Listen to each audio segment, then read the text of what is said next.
welcome back to my channel. If you're new here, my name is Taylah and I make scrunchies and bows. I've been doing so for 10 years now. In today's video, I'm going to be explaining the method I make scrunchies with. I've had so many comments on my YouTube channel recently and like in the last couple of months asking how I changed my method, what's going on, because I've watched this original video which was a couple of years ago now, explaining my thought process between the tube method and the burrito method. Before I get too ahead of myself, please make sure to like this video, subscribe to my channel for more content. So I make a few different types of scrunchies, like size wise, and I'm going to show you those now. So my smallest one is the mini. The next size up is the petite. The next size after that is the regular. And then I have the XL. So I have a few different types of scrunchie sizes. Depending on the size and the material type is what helps me decide what method to use. Do stick to the tube method. If you don't know what the tube method is, it's pretty much getting a long piece of fabric, sewing straight up the side and then flipping it.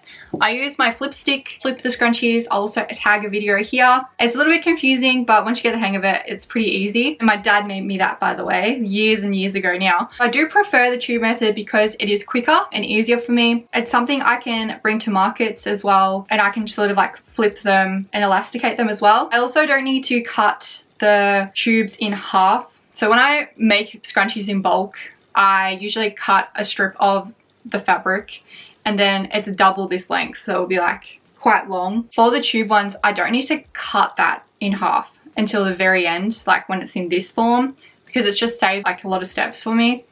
Whereas the burrito, I do have to. If you don't know, a burrito is pretty much how it sounds, I guess. It's sort of like sandwiches the material in between and then you just sew along the side and like keep moving it. I'm gonna add some snippets here of like me making scrunchies as well, so then hopefully you'll be able to understand what I'm talking about. But I do actually change between the two quite a bit. As I said, it is to do with sizes and it is to do with material type as well. For a general rule of thumb, I use the tube method, which is ones like this, for the mini scrunchies, and the regular size wide elastic scrunchies. And again, I have two different types of elastic in my scrunchies. I have the wide elastic, which is 2 centimeters wide, and then I have a thinner elastic, which is 1 centimeter wide. It's technically 12 millimeters, but I say 1 centimeter because it's easier. So I do have that as well.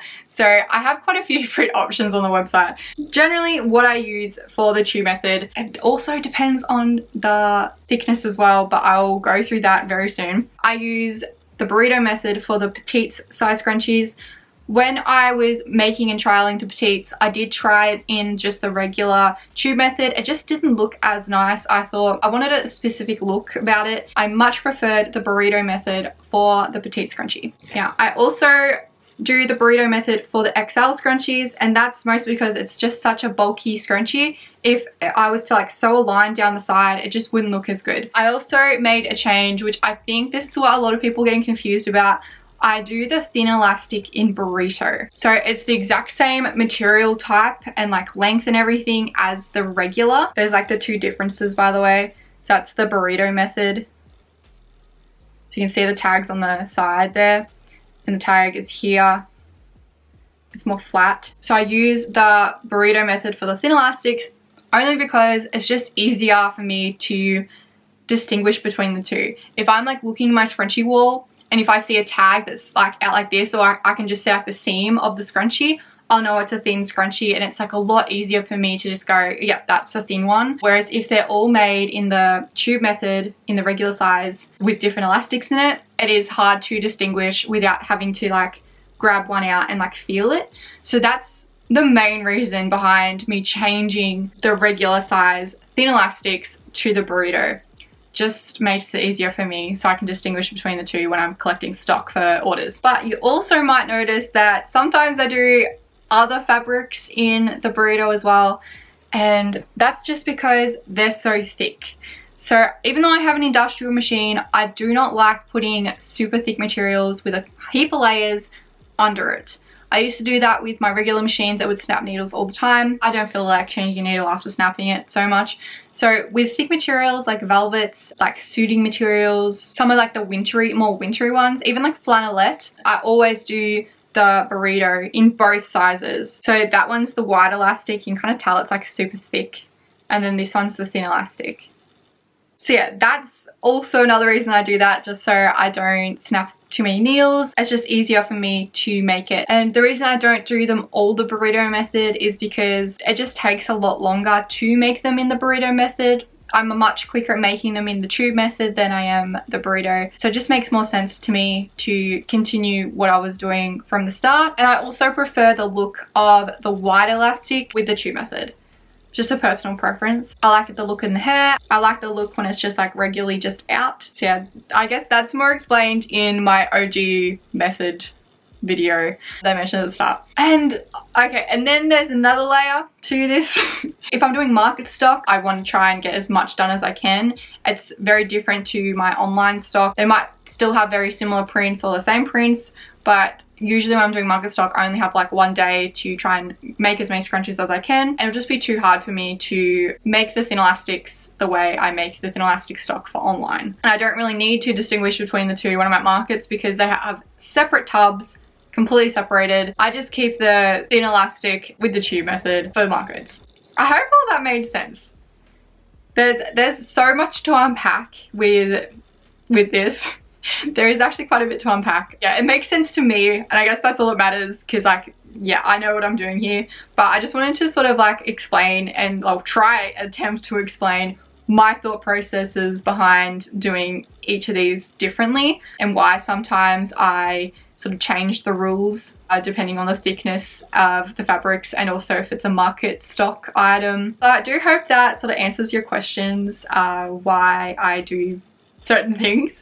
If I have an actual preference between the two, it's hard to say. Like, one is much quicker for me to make, and I think it just depends on like the actual scrunchie type as well. For the minis, it'd be so hard to do this in burrito just because they're so fiddly. Both the burrito and tube method both have heaps of great things about them and bad things about them. Hey guys, I just thought I'd jump on because I'm editing this video and I wanted to tell you guys an exciting video plan that I have coming up, and I wanted to hear what you thought of it and let me know in the comments below. I was thinking about doing a video to see how long it actually does take me to make the regular scrunchie in the burrito method with thin and the tube method with the wide elastic. So yeah, let me know what you think about that. I don't know how I'm gonna like police it.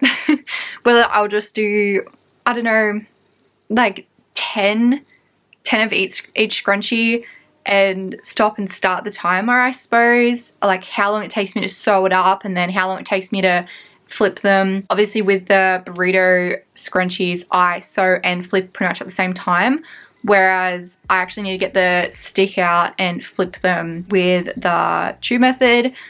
And then like elasticating the actual scrunchies would be very similar in time, I think, but then once I'm done elasticating and like sewing the elastic, I feel like the burrito method actually might catch up and just be on par with the tube method, because I have to actually fold fabric under and over with the tube method, whereas I don't have to do that with the burrito. I can just sew the label straight in. So yeah, there'll be a couple of different like variables there, which I'm not sure how I'm going to calculate just yet, but I think that video will be really interesting to actually see, yeah, how long it actually takes me. Either way though, for ease of like things I can do without being in the sewing room, I do still think the tube method is the preferred method, even if the burrito method does come in a slightly quicker, only because I can take the tubes to markets, flip them there, I can, you know, cut them in half there, I can put the elastic through, and also I can actually fold them under and over once I have like a whole bag of like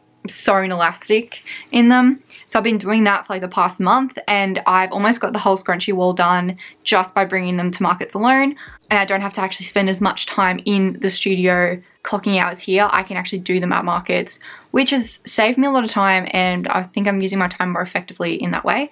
As I said, both methods have pros and cons, so yeah, it really just depends. But I'm still very much for the tube method. I am very excited for that video. Let me know what you guys think, and if you guys are excited too, or if you guys have any, I guess, tips or tricks or what other components of the video you want to see.